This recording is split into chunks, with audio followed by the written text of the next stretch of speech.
है मसीह का प्यारा वचन, ये है वचन प्यारा। परमेश्वर के धन्य नाम की महिमा हो। प्रभात मनन के सत्र 2451 में आप सभी का बड़े प्रेम के साथ स्वागत करता हूं। आइए आज के मनन के लिए हम पढ़ते हैं पतरस की दूसरी पत्री, पहला अध्याय, पहली बात। शमौन पतरस की ओर से, जो यीशु मसीह का दास और प्रेरित है, उन लोगों के नाम जिन्होंने हमारे परमेश्वर और उद्धार करते यीशु मसीह की धार्मिकता से हमारा सब बहुमूल्य विश्वास प्राप्त किया है। प्रेरित शब्द का आक्षरिक अर्थ someone sent on a special mission अथवा विशेष लक्ष्य प्राप्ति के लिए भेजा गया व्यक्ति है। उसी परिपृष्ठ में ही पतरस यहाँ अपने आप को यीशु मसीह का प्रेरित करके परिचय कराया। हमारे बीते सत्र में पतरस अपना परिचय यीशु मसीह के दास के रूप में देने पर हम चर्चा की थी। हम ये देखे भी थे कि वहाँ गुलाम अर्थ से दास शब्द का उपयोग किया है और गुलाम का काम केवल और केवल अपने मालिक की खुशी के लिए काम करना। मालिक की खुशी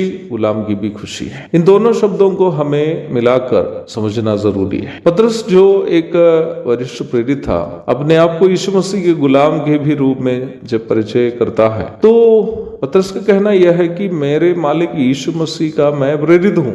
उन्होंने मुझे आत्माओं को जीतने के लिए नियुक्त किया है, इसलिए मेरा दायित्व यह है कि जितना अच्छा से उस कार्य को मैं कर सकता हूँ उतने अच्छा से उसे करूँ, ताकि मैं उनका उद्देश्य को जो मेरे जीवन से है पूरा कर सकूं और मैं उनको अपने जीवन से खुश कर सकूं। प्रेरितों के जीवन अध्ययन करने से आप ये अवश्य समझ पाएंगे कि वे सभी प्रभु की सेवा के लिए संपूर्ण रूप में समर्पित थे। पौलुस सहित 12 प्रेरित जो सेवा में शामिल थे, अपनी सेवा के द्वारा किसी प्रकार के व्यक्तिगत लाभ नहीं कमाया। वे अपना संपूर्ण जीवन सेवा के लिए उपयोग किए। सेवा के लिए उनके पास जो भी थे वे भी उन्होंने खो दिए और यूहन्ना छोड़कर अन्य सभी 11 प्रेरित अपना लहू भी सेवा के लिए बहाकर शहीद होकर गुजरे। यूहन्ना ने शहीद सा जीवन जी कर मरा। देखा जाए वे सभी गुलामों की तरह अपना प्रभु की खुशी के लिए अपना जीवन समर्पण कर दिए। यद्यपि श्रेष्ठ प्रेरितों की संख्या मात्र 12 ही क्यों ना हो, परमेश्वर के वचन में सुसमाचार दूसरों के साथ साझा करने वालों के लिए या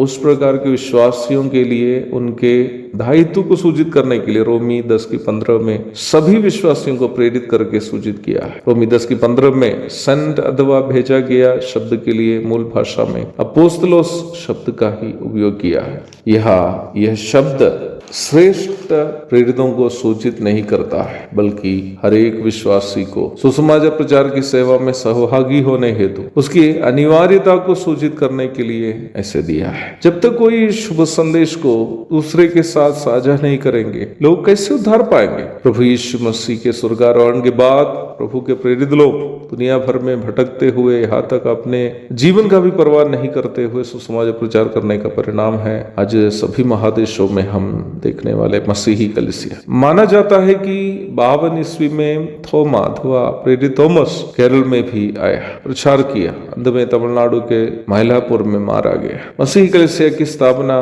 प्रभु यीशु मसीह की मृत्यु और पुनरुत्थान के कारण हुई है। प्रेरितों ने अपना लहू से उसकी सिंचाई। संसार के सुखों में आराम की जिंदगी जीने वाले मसीह समूह इसका महत्व शायद नहीं समझते होंगे, लेकिन प्रभु चाहता है आप यदि वास्तव में उद्धार पाया हुआ हो, आपको सुसमाचार प्रचार की सेवा में सहभागिता होनी चाहिए। व्यक्तिगत रूप में अपने नजदीकी लोगों के साथ सुसमाचार साझा करने के साथ साथ सुसमाचार प्रचारकों की मदद के लिए शारीरिक रूप में उनके संग मेहनत करते हुए, उनकी सेवा के लिए अनिवार्य चीजों को प्रदान करते हुए, उनके लिए प्रार्थना करते हुए, अपनी कमाइयों में से उनके साथ साझा करते हुए आप समाचार प्रचार में सहभागी हो जा सकता है। यद्यपि वर्तमान समय में प्रेरित लोग नहीं हो, सुसमाचार प्रचार की सेवा में सहभागी होते हुए प्रेरित शब्द का अर्थ हम भी अपने अपने जीवन में अर्थपूर्ण कर सकते हैं। एक और शुभ दिन की धन्य कामनाओं के साथ आज का मनन में समाप्त करता हूँ। आप सबको आशीष दे।